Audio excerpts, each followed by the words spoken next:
Bonjour à tous, j'espère que vous allez bien. Je vous retrouve aujourd'hui donc pour le tirage que je vais appeler donc le tirage en spirale. C'est une nouvelle façon de présenter les choses avec la lunologie. Donc on va tout simplement ensemble se poser une question.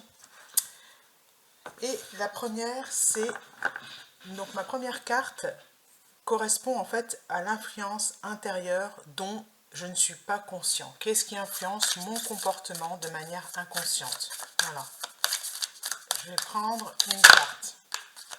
Hop, ça va être ici. Il est temps d'abandonner la négativité. Donc il se peut que j'ai de la négativité et pourtant j'ai l'impression d'être positif. Deuxième carte, ça représente en fait cette solution, représente le problème à régler. Qu'est-ce qui crée cette négativité? Donc première carte, 1, 2, 3, 4 et 5. La première, elle est au centre, c'est donc le sujet. Alors, qu'est-ce qui crée cette négativité? Rien n'est encore gravé dans le marbre. C'est que vous avez l'impression que les jeux sont faits, alors que pas du tout. La mer est mouvementée, mais non, c'est pas gravé dans le marbre, donc il y a la possibilité de changer des choses. Carte numéro 3 représente l'influence extérieure dont je suis conscient. Qu'est-ce qui peut influencer la situation? C'est l'importance de l'extérieur en fait. J'ai envie de dire c'est l'aide extérieure. Qu'est-ce qui peut influencer et dont je suis conscient? C'est pas forcément une aide, c'est vraiment qu'est-ce qui influence. Ah, j'en ai deux. Rien à attendre de cette situation. Voilà, ne tendez rien de l'extérieur en fait, tout simplement. Et puis l'énergie gagne de la vitesse. Voilà, c'est que bon, l'énergie gagne de la vitesse. Ok. Numéro 4 représente ce qui est nécessaire.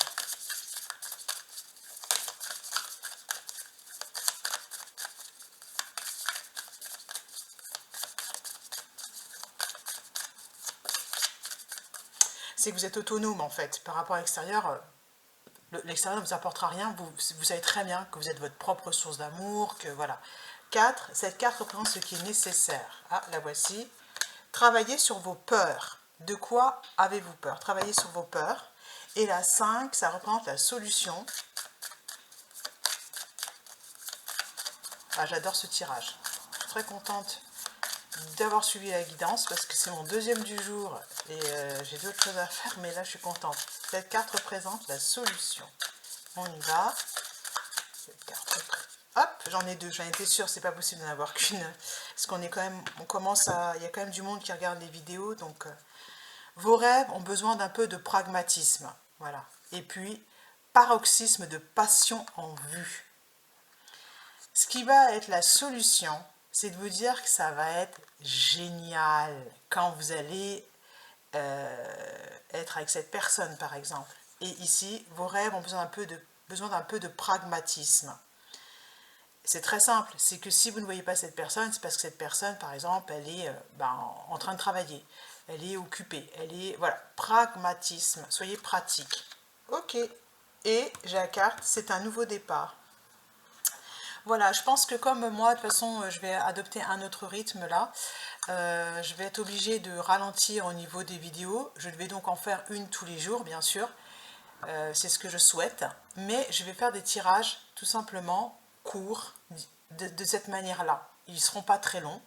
Et si je sens qu'il y a besoin de compléter, je compléterai par la suite avec une guidance plus développée dans la semaine. Comme ça, tout le monde y trouve son compte. Moi, je ne quitte pas mes cartes que j'adore. Et puis, comment dire, ceux qui sont abonnés pour avoir des guidances auront des guidances. Voilà, tout le monde y trouve un petit peu son compte. Et puis, là, c'est pour ça que m'arrive, sans le vouloir, plein d'idées de tirage. Dans ma boîte, j'en ai tout plein, là. Alors, je peux en prendre un de mon jeu de cartes ici. Pour il y a pas mal d'idées. C'est en fait le mien pour terminer. Quelle carte prendre pour finir? C'est celle-ci. Les affirmations. Travaillez sur vos peurs, utilisez les affirmations. Et je vous dis à bientôt.